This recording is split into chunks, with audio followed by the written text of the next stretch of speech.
Alhamdulillah, Alhamdulillah Rabbil Alamin. Bismillah Rahman Rahim.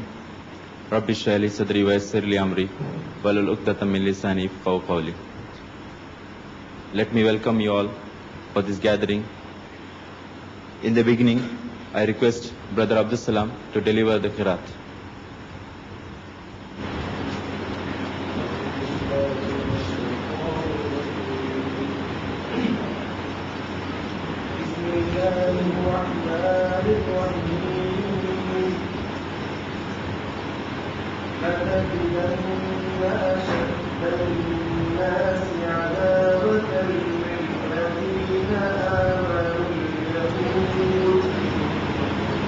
للذين آمنوا اليهود والذين أشركوا ولتجدن أقربهم مودة للذين آمنوا الذين قالوا ولتجدن أقربهم مودة للذين آمنوا الذين قالوا إنا نصارى ذلك بأن منهم قسيسين ورهبانا وأنهم لا يستكبرون وإذا سمعوا ما أنزل إلى الرسول ترى أعينهم تفيض من الدمع مما عرفوا من الحق يقولون ربنا آمنا فاكتبنا مع الشاهدين.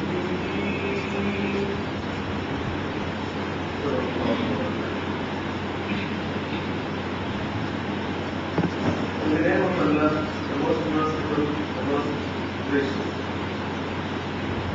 Strongest among men in enmity to the believers, wilt thou fight the Jews and the pagans, and nearest among them in love to the believers, wilt thou fight those who say, we are Christians, because amongst these are men devoted to learning and men who have renounced the word, and they are not arrogant.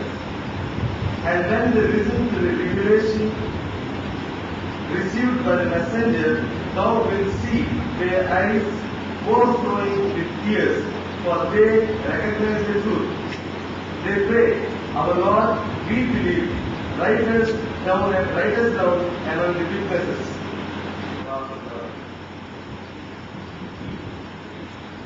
Thank you, Brother Abdul Salam. Dear brothers and sisters, I welcome you one and all again for this lecture. And I also welcome Dr. C.P. Abibur Rahman, who is the Director of Unity Health Complex, to be the chairperson of this function. Dear brothers and sisters, the present world is experiencing a lot of conflicts and clashes in the name of religions. Hearts are being broken in the name of religion, which was supposed to bring us together. At this juncture, a good beginning to close the gap would be by speaking about the similarities rather than the differences. Dr. Zakir Naik does exactly that by speaking on the topic, the similarities between Islam and Christianity. Dr. Zakir Naik, as you must be knowing, he is a renowned scholar of the comparative religion. A doctor by profession, he left his profession to spread the message, true message of Islam among the non-believers and less aware Muslims. He has traveled around the world offering lectures on various topics of relevance and has just returned from a hectic tour of Qatar. In the last 1 year, he has traveled extensively and delivered over 100 public talks in countries such as Singapore, Malaysia, Sri Lanka, Bahrain, Kuwait, Qatar, UAE, Kingdom of Saudi Arabia, USA and UK. He is the president of Islamic Research Foundation. He will deliver a lecture on the topic, the similarities between Islam and Christianity. I welcome Dr. Zakir Naik.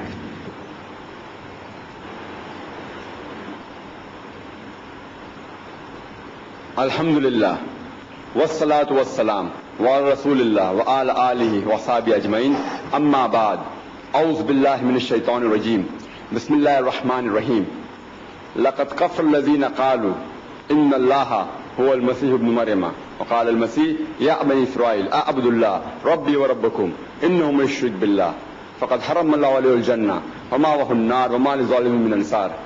Bismillahir rahmanir rahim, rabbi shrah li sadri. وَيَسِّرْ لِي أَمْرِي وَاحْلُلْ عُقْدَةً مِنْ لِسَانِي يَفْقَهُ قَوْلِي. Dr. C.P. Habibur Rahman, my respected elders, and my dear brothers and sisters, I welcome all of you with Islamic greetings. Assalamu alaikum wa rahmatullahi wa barakatuhu. Peace, blessings and mercy of Allah subhanahu wa ta'ala be on all of you. This was the same greeting which was used by Jesus, peace be upon him, which is mentioned in the Gospel of Luke, chapter number 24, verse number 36, where he says, in Hebrew, Shalom alaikum, which in English also means, peace be on you. The topic of this morning's talk is similarities between Islam and Christianity. Islam comes from the root word salam, which means peace. It also means submitting your will to Allah subhanahu wa ta'ala, to Almighty God.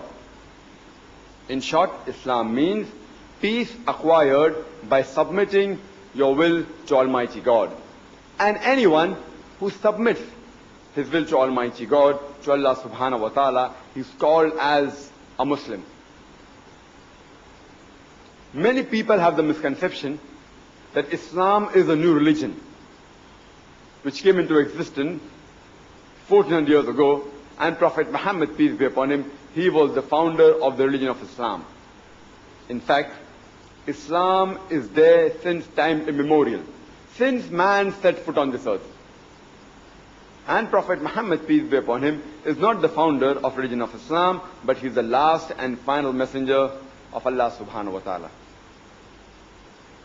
The glorious Quran says in Surah Fatir, chapter 35, verse number 24, وَإِم مِّنْ أُمَّةٍ إِلَّا خَلَا فِيهَا نَذِيرٌ. There is not a nation or a tribe to whom we have not sent a warner or a guide.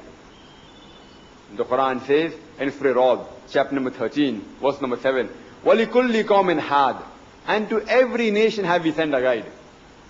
The glorious Quran says that to every nation, to every people, Almighty God, Allah subhanahu wa ta'ala, has sent a messenger and a guide. At the same time, the glorious Quran says in Surah Nisa, chapter 4, verse number 164, as well as in Surah Ghafir, chapter number 40, verse number 78, that we narrate to you the story of some of the prophets. Of the others, we don't. That means the mentioning of some of the prophets have been made in the glorious Quran. Of the others, there is no mention.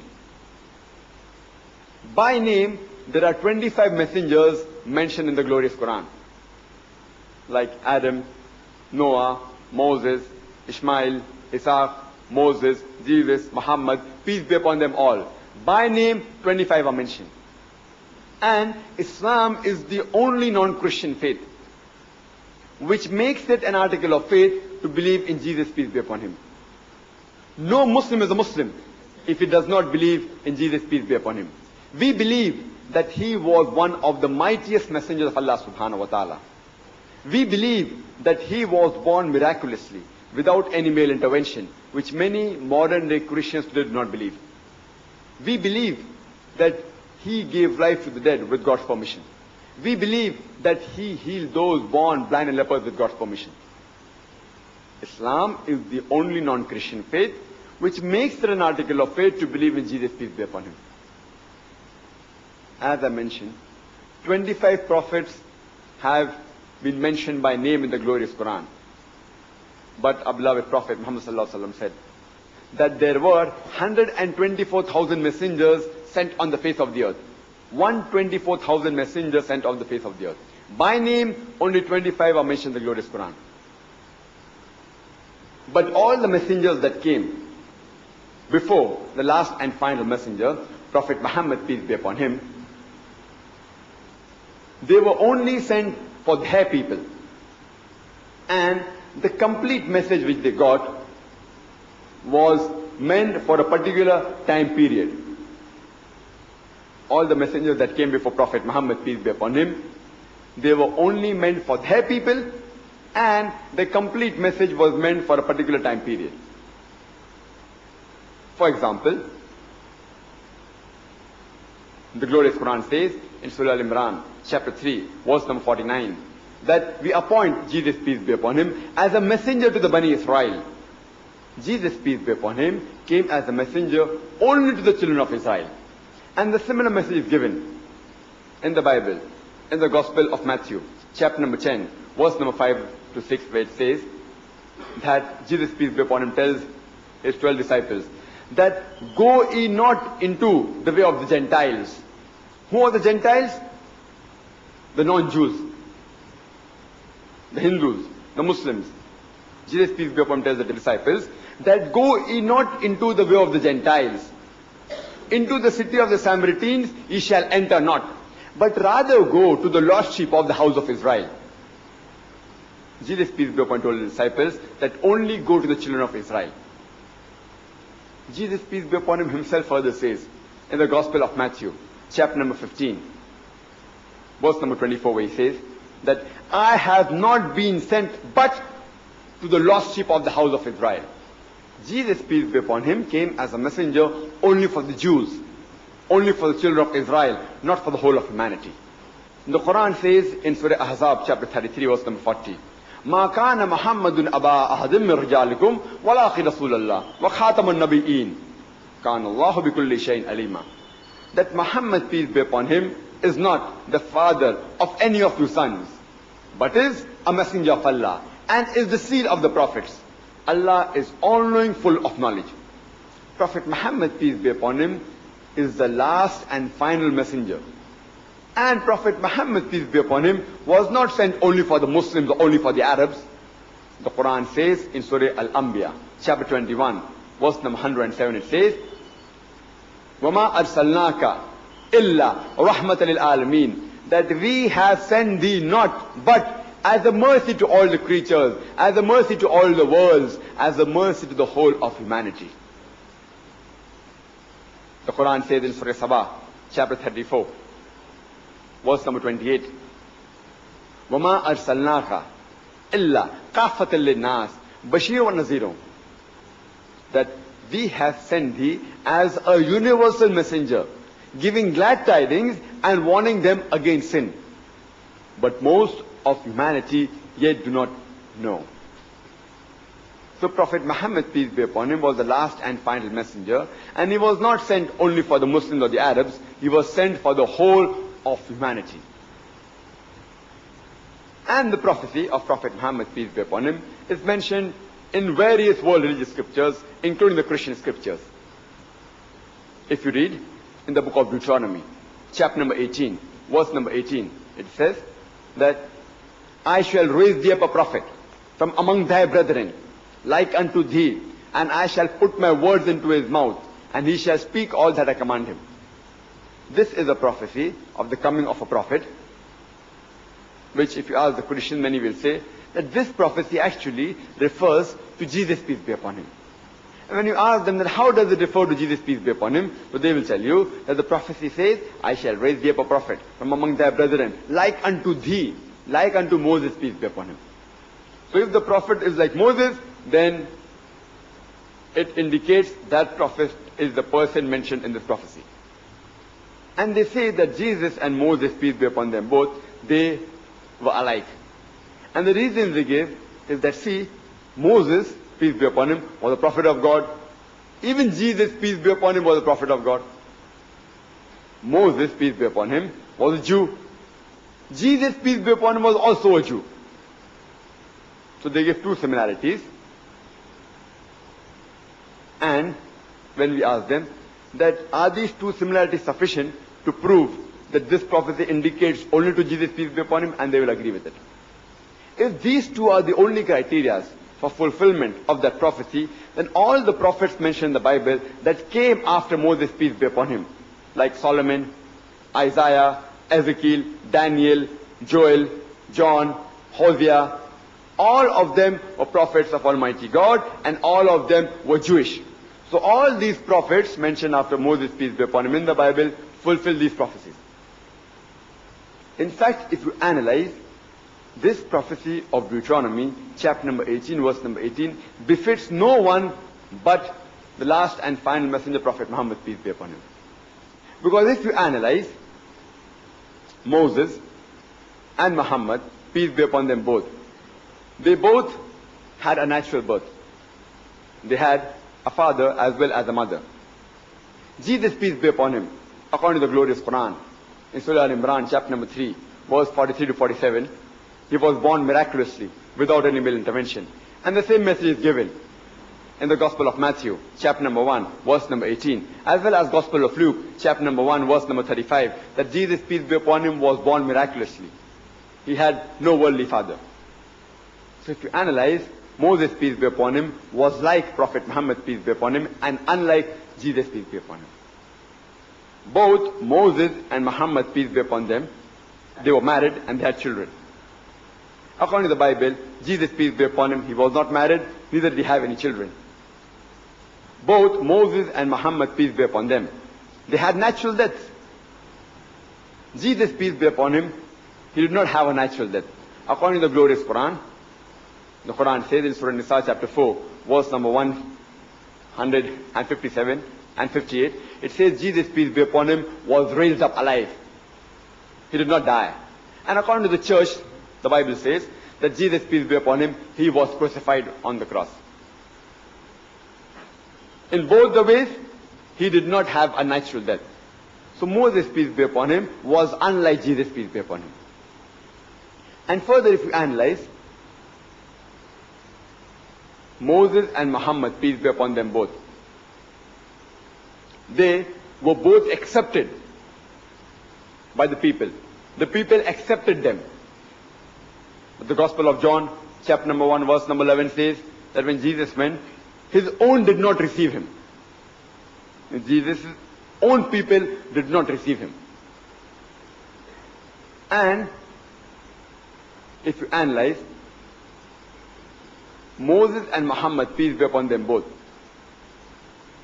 besides being prophets of Almighty God, they were even kings. Kings means they could give a punishment, a capital punishment of death to whoever they wanted, whoever committed a crime. Besides being prophets of God, they were even head of states or kings of that world at that particular time. But Jesus, peace be upon him, says, it's mentioned in the Gospel of John, chapter number 18, verse number 36, my kingdom is not of this world. That means Jesus, peace be upon him, was not a worldly king. So if you analyze Moses and Muhammad, peace be upon them both, they were alike. But Moses and Jesus, peace be upon them, they were not alike. So this prophecy befits no one better than the last and final messenger, Prophet Muhammad, peace be upon him. Further the prophecy reads, I shall raise thee up a prophet from among thy brethren. Brethren means relatives. And we know the Jews and the Arabs, we are relatives of each other. And further the prophecy says that I shall put my words into his mouth. And we know that whatever revelation our beloved Prophet Muhammad sallallahu alaihi wasallam received, he verbatim repeated that as though words were put in his mouth. So this complete prophecy exactly befits Prophet Muhammad, peace be upon him. There's a further prophecy mentioned in the book of Isaiah, chapter number 12, verse number 29, that the book shall be given to a person who's not learned. And when he'll be asked, pray, read this, he will say, I am not learned. And we know when the first revelation that was revealed to beloved Prophet Muhammad sallallahu alaihi wasallam, that from Surah Iqra, Surah Alaq, chapter 96, verse number 1, Iqra.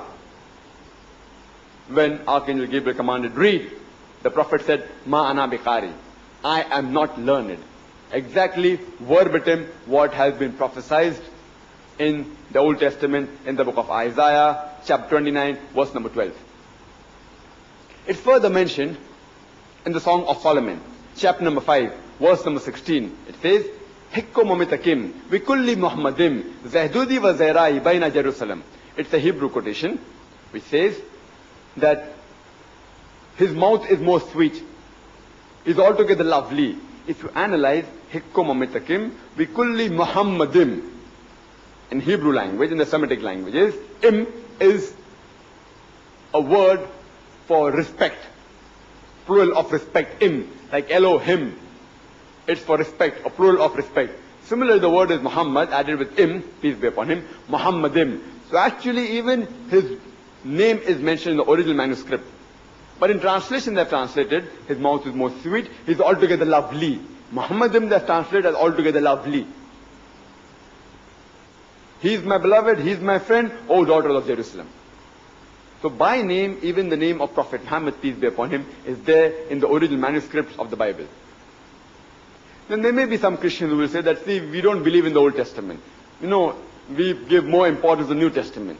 Alhamdulillah, by the grace of Allah subhanahu wa ta'ala, even the New Testament prophesies the advent of Prophet Muhammad, peace be upon him. If you read, it's mentioned in the Gospel of John, chapter number 14, verse number 16. Jesus, peace be upon him, says that I shall ask my Father to send you another comforter.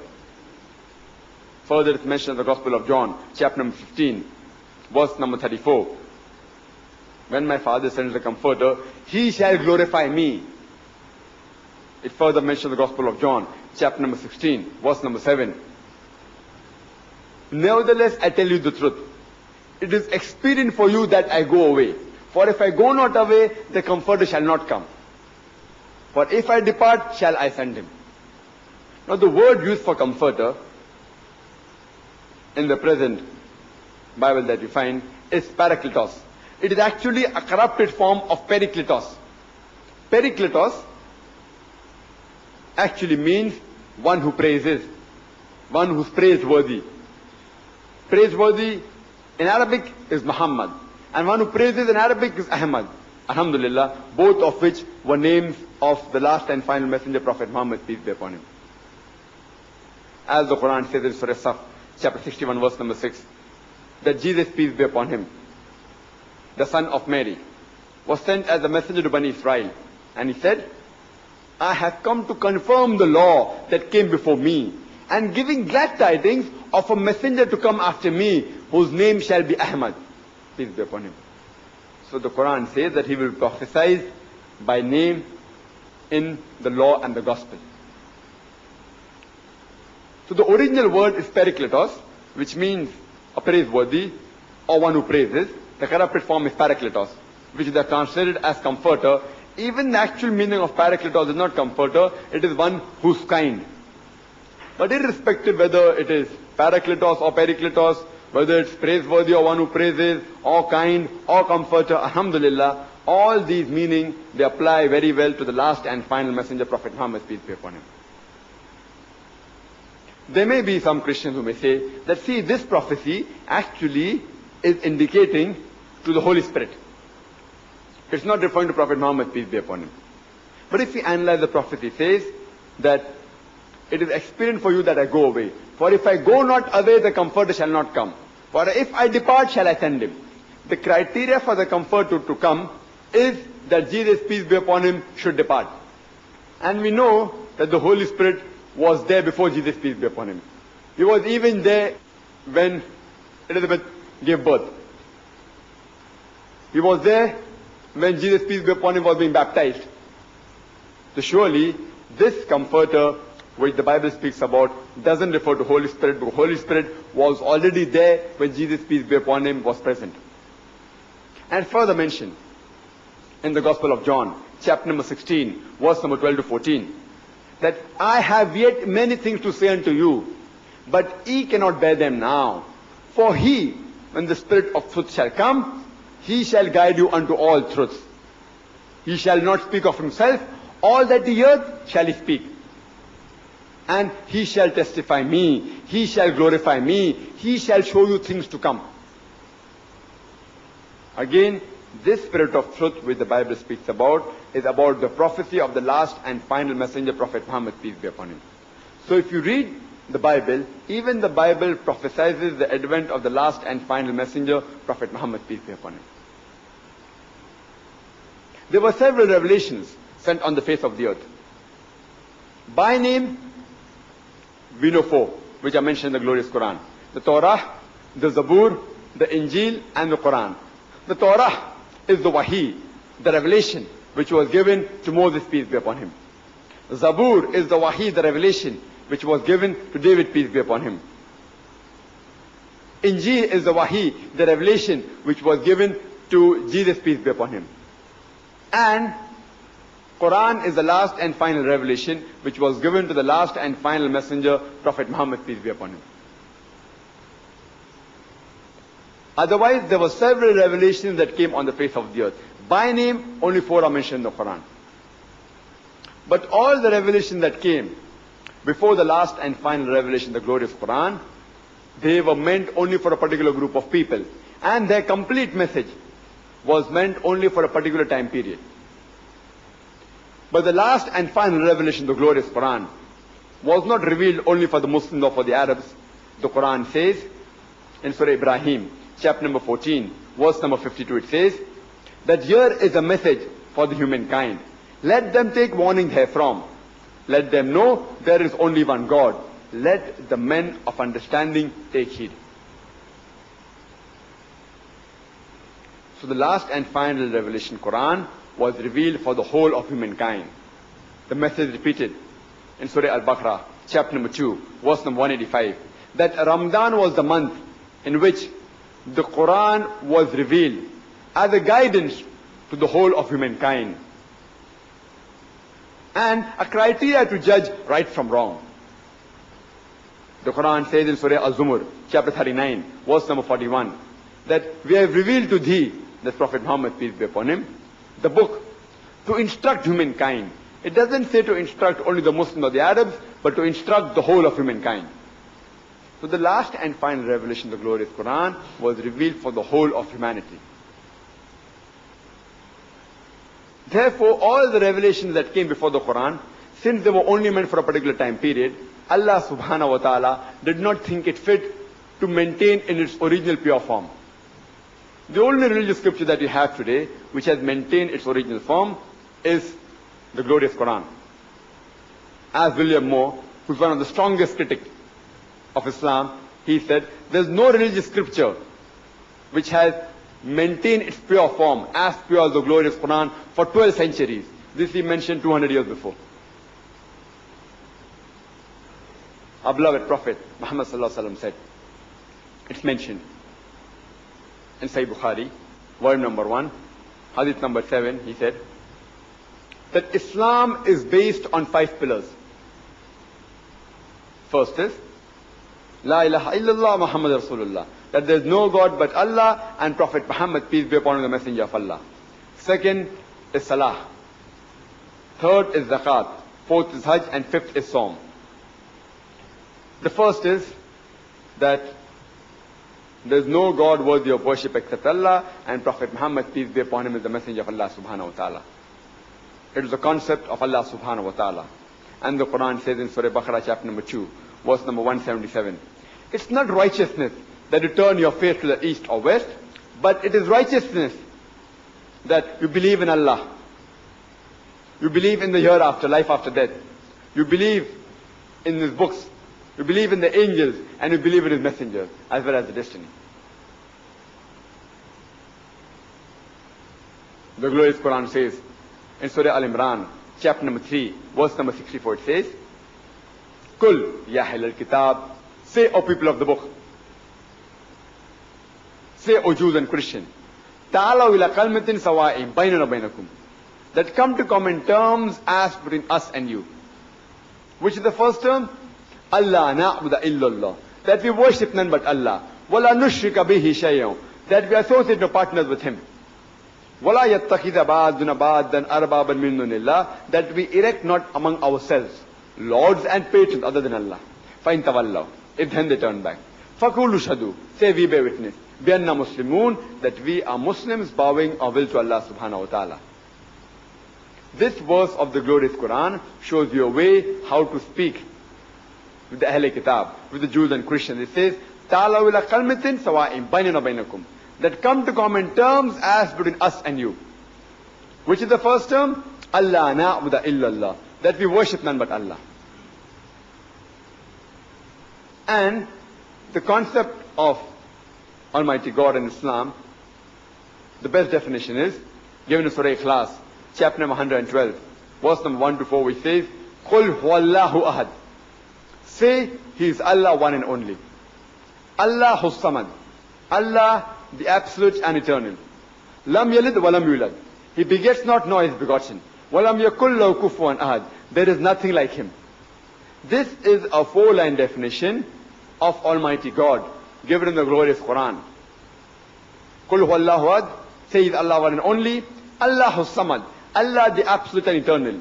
Lam yalid wa lam yulad, He begets not nor is begotten. Wa lam yakul lahu kufuwan ahad, there is nothing like Him. This is a 4-line definition. If any candidate claiming to be Almighty God fits in this 4-line definition, we Muslims have got no objection in accepting that person as Almighty God. And the glorious Quran says in Surah Nisa, chapter number 4, verse number 48, that Allah subhanahu wa ta'ala forgiveth not that you join partners with Him. And anyone who joins partner with Allah subhanahu wa ta'ala, he has committed a heinous sin. Allah will forgive it any other sin if He wishes. But joining partners with Allah, Allah will never forgive. The Quran repeats the message in Surah Nisa, chapter number 4, verse number 116. That Allah forgiveth not the sin of joining partners with Him. Anything else, if Allah pleases, He may forgive. But joining of partners, He will never forgive. That means shirk, that is associating partner with Allah subhanahu wa ta'ala, is the greatest sin in Islam.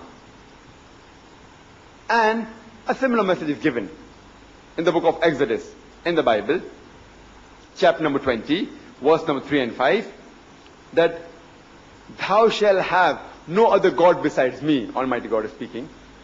Thou shalt have no other God besides me. Thou shalt not make unto thee any graven image of the likeness of anything in the heaven above, in the earth beneath, and in the water under the earth. Thou shalt not bow down to them, nor serve them, for I, thy God, thy Lord, is a jealous God. Similar message is repeated in the book of Deuteronomy, chapter number 5, verse number 7 to 9. Thou shalt have none other God besides me. Thou shalt make no graven image of anything, of any likeness, of things up in the heaven above, in the earth beneath, and in the water beneath the earth. Thou shalt not bow down to them, nor serve them, for I, thy God, thy Lord, is a jealous God. That means making images of Almighty God, doing idol worship, is strictly prohibited in the Bible. And I start my talk by quoting a verse from the glorious Quran, from Surah Ma'idah, chapter number 5, verse number 72, which says, لَقَدْ كَفْرَ الَّذِينَ قَالُوا إِنَّ اللَّهَ هُوَ الْمَسِيحُ ابْنُ مَرْيَمَ. That they are doing kufr, they are blaspheming, those who say that Jesus, peace be upon Him, the son of Mary, He is Allah. They are blaspheming those who say that Jesus, son of Mary, claimed divinity, said He is Allah.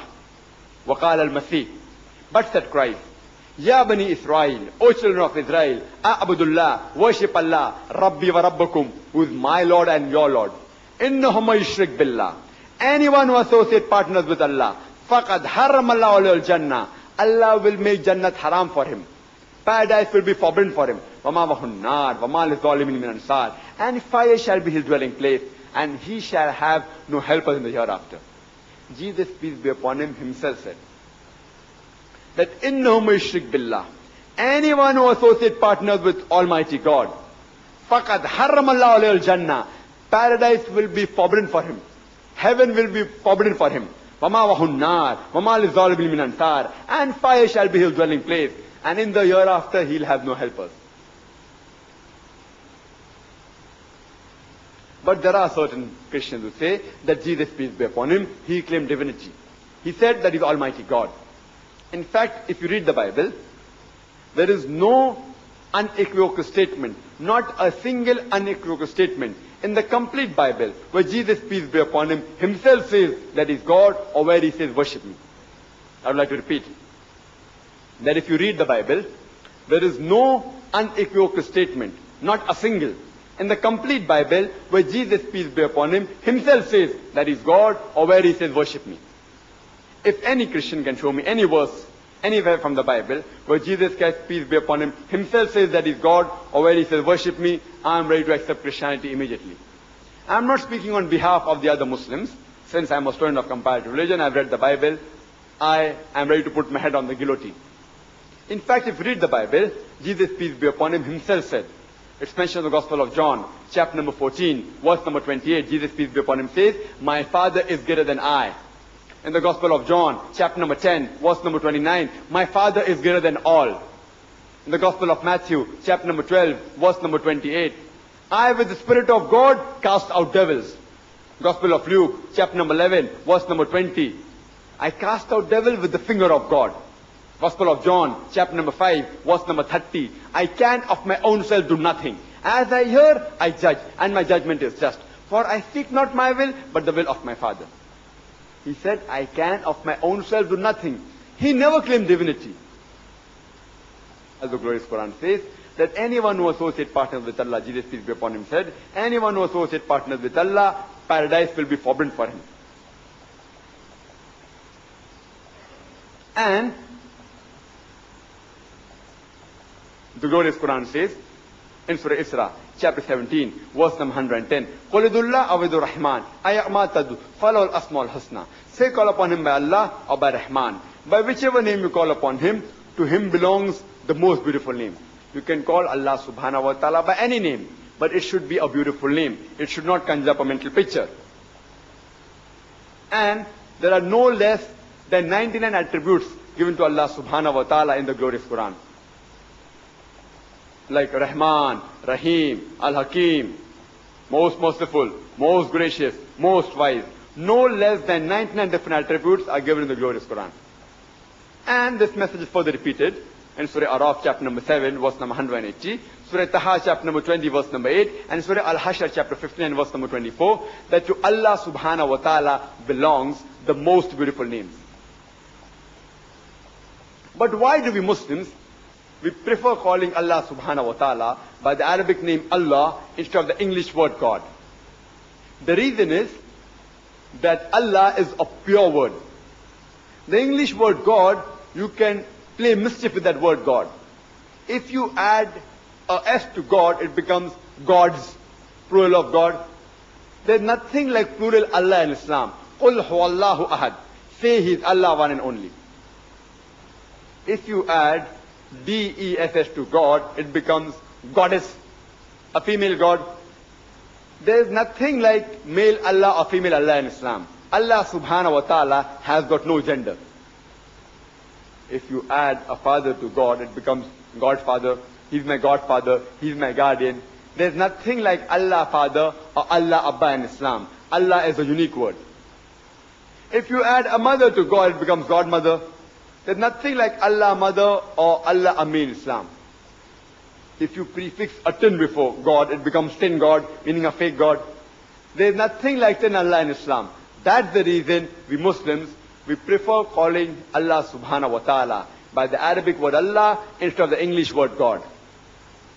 But when you're speaking to non-Muslims, and people may not understand what is Allah, and if you use the English word God, I've got no objection. But the appropriate word for Allah is Allah itself. God is not the appropriate translation. And the same word Allah subhanahu wa ta'ala is mentioned in many religious scriptures, including the Bible. And if you know, in the Old Testament, the word used for God is Elohim. Allah is for God, Him is for plural of respect, Elohim. And if you read the Bible commentary by Reverend Scofield, he writes Allah as E-L-A-H, or alternatively as A-L-A-H, Allah, Allah. So even Reverend Scofield agrees that only the pronunciation, they pronounce Allah, we pronounce Allah. The pronunciation is different, but it is the same, one and the same. And further, Jesus Christ, peace be upon him, when he was put on the cross, according to the Bible, in the Gospel of Matthew, chapter 27, verse 46, it's also mentioned in the Gospel of Mark, chapter number 15, verse number 34, that when Jesus, peace be upon him, was put on the cross, he cried out, Eli, Eli, lama sabachthani. It's there in every translation of the Bible, whether you read the English translation or Hindi translation or Malayalam translation or Kannada translation, this Hebrew phrase, Eli, Eli, lama sabachthani, is there, and then it is said so as to say, O God, why hast thou forsaken me? Eli, Eli, lama sabachthani, O God, why hast thou forsaken me? I am asking you, the Hebrew statement which Jesus, peace be upon him, said, Eli, Eli, lama sabachthani, does it sound similar to, O God, why hast thou forsaken me? Does it sound similar? Does Eli, Eli, lama sabachthani sound similar to Joha, why hast thou forsaken me? Does Eli, Eli, lama sabachthani sound similar to Jesus, peace be upon him, why hast thou forsaken me? If you translate into Arabic, it would read, Allah, Allah, lama taraktani. Eli, Eli, lama sabachthani in Hebrew. In Arabic, Allah, Allah, lama taraktani. Arabic and Hebrew are sister languages. And we realize it sounds similar. So even Jesus, peace be upon him, when he was put on the cross according to the Bible, he cried out, Allah. Therefore we Muslims, because Allah is a pure word, we prefer calling him by the word Allah instead of the English word God. And that was the same word used by Jesus, peace be upon him. The second pillar is Salah. And in English, people usually translate Salah as prayer. Prayer does not denote the complete meaning of the Arabic word Salah. Because to pray means to ask for help, to beseech. How do you pray in a court of law? You beseech, you ask for help. In our Salah, besides asking for help from Allah subhanahu wa ta'ala, we are also praising him, and at the same time we receive guidance from him. Prayer does not denote the complete meaning of Salah. To pray means only to ask for help. In our Salah, besides asking for help, we praise him and we also receive guidance for him. If you ask me to explain, I would say that Salah is a sort of programming, a sort of conditioning. But if someone asks, where are you going? And if I say I'm going for programming, it will sound odd. Therefore, I've got no objection if someone uses the word prayer, English word prayer, for explaining Salah. But just let me make a point clear to you that prayer does not denote the complete meaning of the Arabic word Salah. Why do I say that Salah is a sort of programming? Because we are being guided in our Salah. For example, after the Imam, after he reads Surah Fatiha, he may recite Surah Maida, chapter number 5, verse number 90 of the glorious Quran, which says, Ya ayyuhal ladhina amanu, O you believe, innamal khamru wal maisuru, most certain intoxicants and gambling, wal anzabu wal azlamu, dedication of stones, divination of arrows, rishtum min amali shaitan, these are Satan's handiwork, fashtanibu lalakum tuflihun. Abstain from this handiwork that you may prosper. Here we are being guided by Allah subhanahu wa ta'ala, by Almighty God, that intoxicants, gambling, idol worshipping, fortune telling, these are Satan's handiwork. Abstain from this handiwork that you may prosper. We are being programmed in our Salah. We are being guided in our Salah. We are being conditioned. The Imam may recite Surah Al-Baqarah chapter 2, verse 188, which says that spend not your wealth on vanities, and not spend your wealth as a bait to judges, in order that you may eat up somebody else's property. The Quran says that bribing is not allowed in Islam. You are being programmed, you are being conditioned that bribing is wrong. The Quran says in Surah Ankabut chapter 29 verse 45, Utlu ma uhiya ilayka min al-kitabi wa aqimus salata inna salata tanha anil fahsha'i wal munkar. That recite of what we have revealed to thee of the book, and establish regular prayers. For verily, prayers restrain you from shameful and unjust deeds. The Quran says that prayer restrains you from shameful and unjust deeds. And every Muslim is supposed to offer salah minimum 5 times a day. How? For a healthy body, you have to have 3 meals a day. Similarly, for a spiritual soul, you should offer salah minimum 5 times a day. And the glorious Quran says in Surah Taha, chapter number 20, verse number 11 and 12, that when he approached the fire, he heard a voice, O Moses, verily I am thy Lord. Put off thy shoes, for thou art in the sacred valley of Tuah. Almighty God commanded Moses to remove his shoes, because he was in a sacred place. A similar message is given in the Bible, in the Old Testament, in the book of Exodus, chapter number 3, verse number 5. It says that, draw not nigh hither, put off thy shoes from thy feet, for the place where thou standest is holy ground. The same message repeated in the book of Acts, chapter number 7, verse number 33. Almighty God tells Moses, draw not nigh hither, put off thy shoes from thy feet, for the place where thou standest is holy grounds. It was a commandment given by Allah subhanahu wa ta'ala to Prophet Moses, peace be upon him, that in holy ground, in sacred place, while offering worship, remove your shoes. Our beloved Prophet, Muhammad, peace be upon him, he gave us permission for both. You should pray without your footwear, but if you're praying with your footwear, you should see that the footwear is clean. And the Prophet said, it's mentioned in Abu Dawud, volume number 1, in the book of Salah, chapter number 240, hadith number 652. The Prophet said, they do the opposite of what the Jews do, because they always prayed without shoes and sandals. It's mentioned in Abu Dawud, volume number 1, in the book of Salah, chapter 240, hadith number 653, that Shu'aib ibn Amr, on the authority of his father, said, that his grandfather said, that I have seen the Prophet pray both barefooted and with sandals.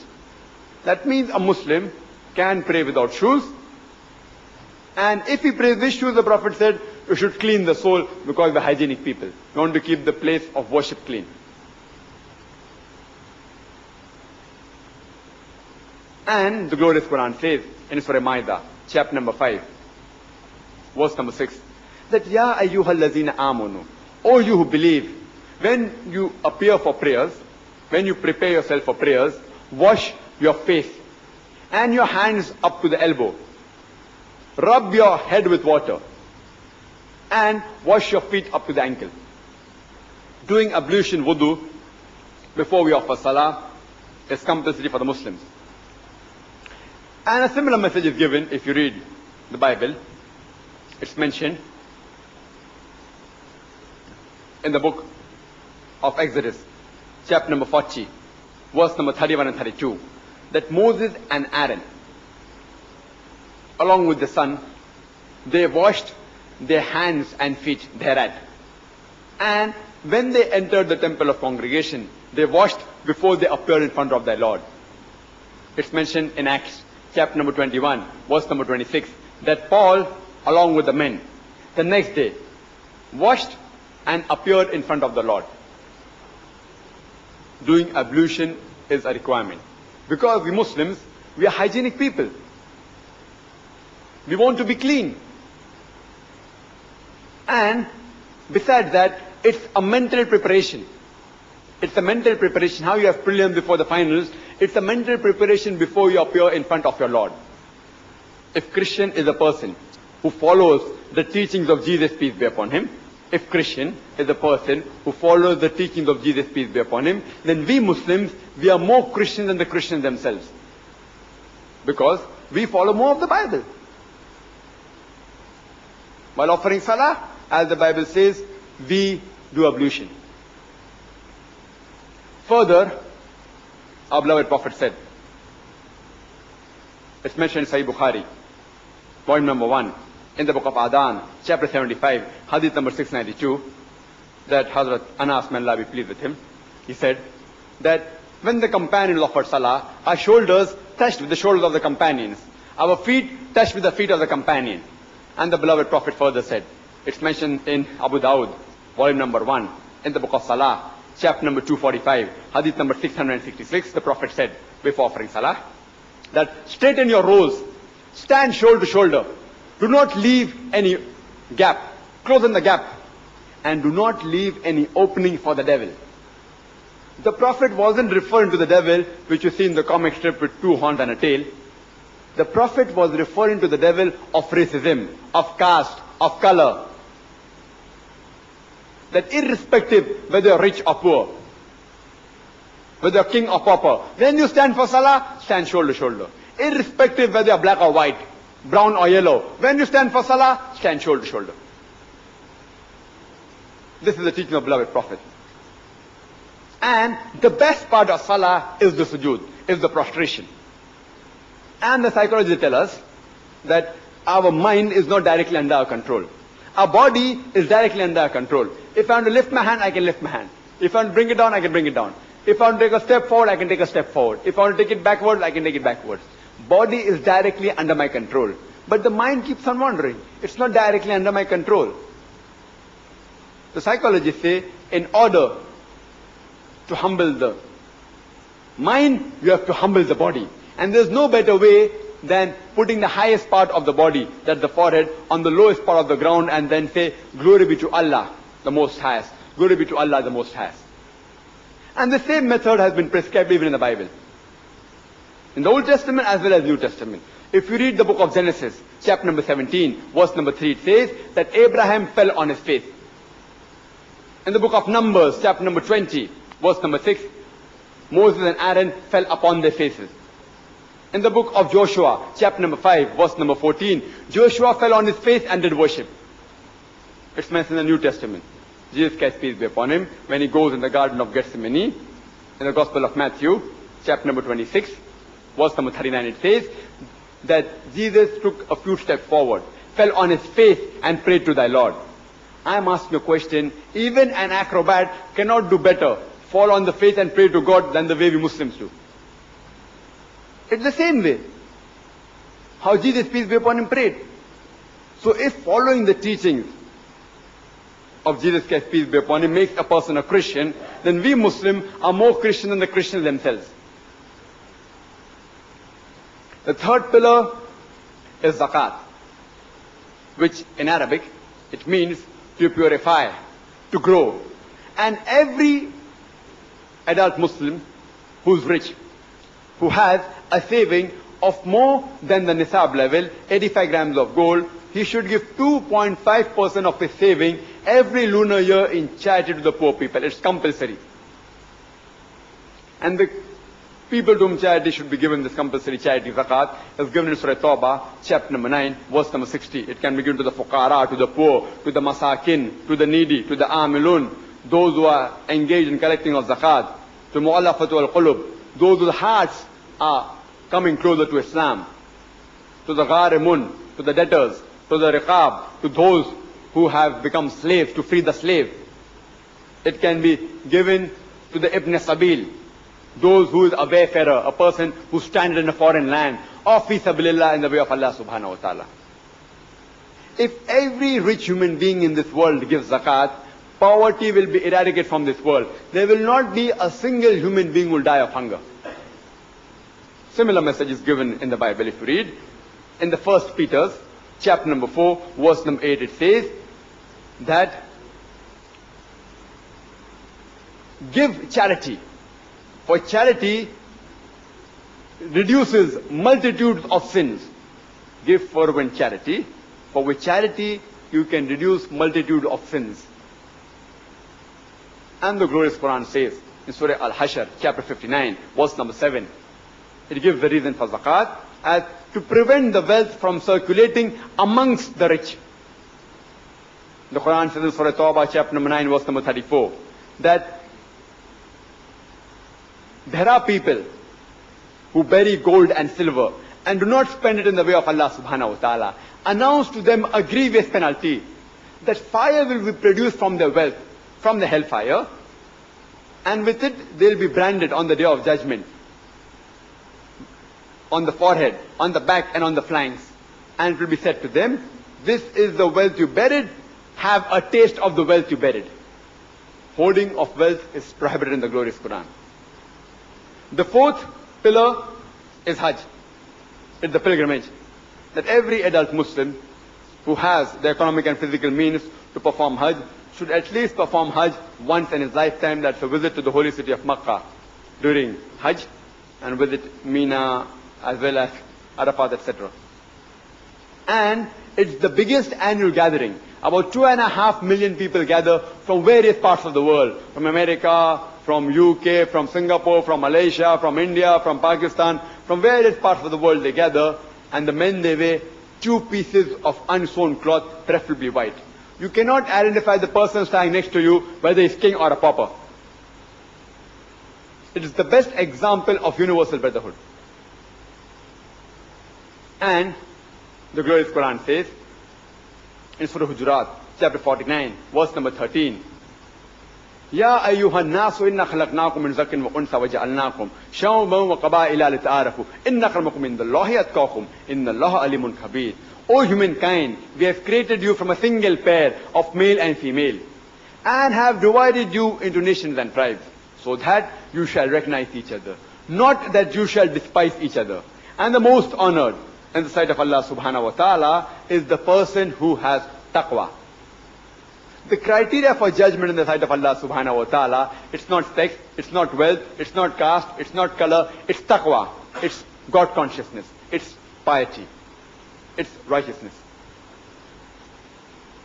The fifth pillar is Sawm, that's fasting, in the month of Ramadan. That every adult Muslim should abstain from having food, drink, and sex from sunrise to sunset, the complete lunar month of Ramadan in every lunar year. And the Quran says in Surah Baqarah, chapter number 2, verse number 183, that fasting has been prescribed to you as it was prescribed to people that came before you, so that you may learn self-restraint.